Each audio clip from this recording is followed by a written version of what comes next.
Hello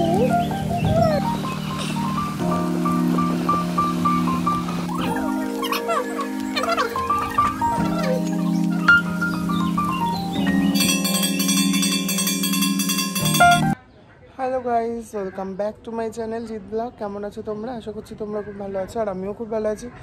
অনেক দিন পরে তোমাদের সাথে ইউটিউবে আমার দেখা হলো। তো আমার ফোনের ক্যামেরা নষ্ট হয়ে গেছে, তো ঝাপসা ঝাপসা হচ্ছে, তো কিছু মাইন্ড করো না। আমি কয়দিনের মধ্যেই ক্যামেরার গ্লাস চেঞ্জ করে নেব।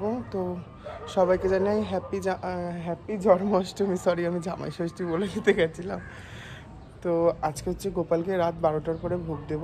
তো খুব বৃষ্টি হচ্ছে এখানে, তো কি ভোগ দেবো না দেবো সেটা তো তোমাদের সাথে শেয়ারই করব। তো চল আগে দেখি তোমাদের সাথে একটু ওয়েদারটা শেয়ার করি, একটু ভিউ শেয়ার করি। তো চল, ওয়েদারটা দেখছো তোমরা, খুব বৃষ্টির আরও মেঘ করে রয়েছে, বৃষ্টি হবে। তো আমার বদ্দির এইটা একটা ফুলের গার্ডেন, দেখো কুমড়ো হয়েছে।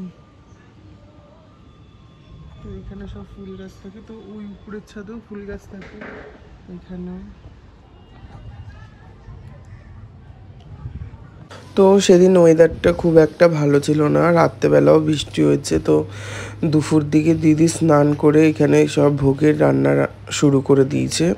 তো আমি বলে দিই তোমাদের কি মেনু হবে গোপাল ভাইদের জন্য।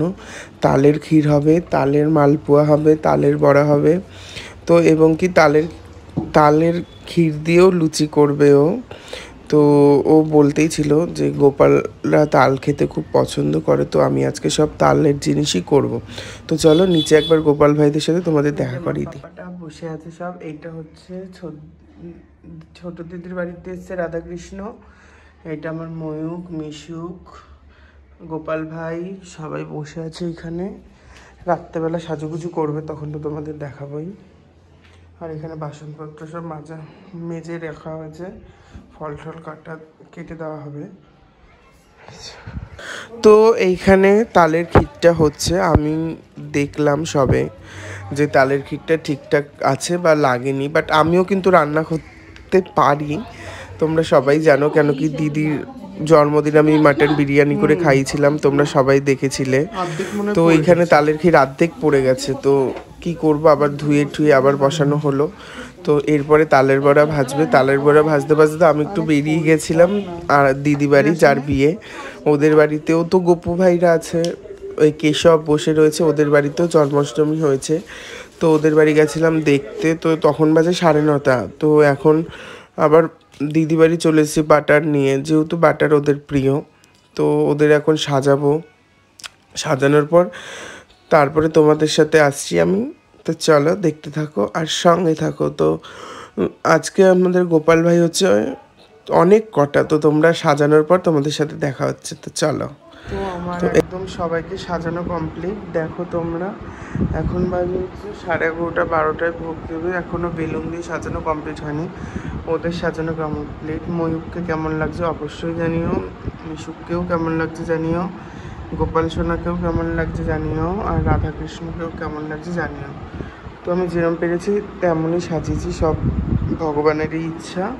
তো এখন চলো সাজানো কমপ্লিট করার পর এখন আমার এই অবস্থাগুলো এখন সব গুছাবো, তারপরে বেলুন সাজাবো। তো 11:30 বেজে যাবে, তারপরে একদম দেখা হচ্ছে। তো আমার এইখানে বেলুন দিয়ে সাজানো কমপ্লিট। তো আমি খুব তাড়াহুড়া করছিলাম, যেহেতু 12টা বেজে গেছে, ওদের ভোগ লাগানো হবে। তো এরপরে এখন ভোগের থালা সাজাবো, তো তোমাদের সাথে সেইটাও শেয়ার করছি। তো দেখো এখানে আমার ভোগের থালা সাজানো পুরো কমপ্লিট। তো কেমন হয়েছে ভোগের থালা সাজানো অবশ্যই জানিও। তো এবার দিদি আসবে পুজো দিতে। তো আর একটা কথা বলতে পারি সবাইকে, শুভ জন্মাষ্টমী। তো কার বাড়ি গোপাল পুজো হচ্ছে অবশ্যই আমাকে কমেন্ট বক্সে বলো। তো এখানে ওর পুজো প্রায় কমপ্লিটের পর্যায়ে। তো এখন আমি বাড়ি যাব, তাও রাত, তখন 1টা তো বাজতেই যায়। আমি খেয়ে দিয়ে, ও আবার খাইয়ে দিয়েছিল, খেয়ে দিয়ে বাড়ি যাব। তো আমি না গোপালের ভিডিও 2 পার্ট আবার আসবে কাল পরশুর মধ্যে। তো তোমরা আমার পাশে থেকে একটু সাপোর্ট করো। তো নেক্সট ভিডিওতে আবার দেখা হবে। আমার পাশে থেকেও আমাকে সাপোর্ট করো এবং চ্যানেলটা একটু সাবস্ক্রাইব করে দিও, এখনও 1K হয়নি আমার চ্যানেলে। তো আর একটা জিনিস, এইখানে আমি আর একটা শর্ট দিয়ে দিয়েছিলাম তোমাদের, যেদিন রাখি হচ্ছিল, মা রাখি বাজছিল ময়ূকদের, তো দিয়ে দিয়েছি। তো বাই, নেক্সট ভিডিওতে দেখা।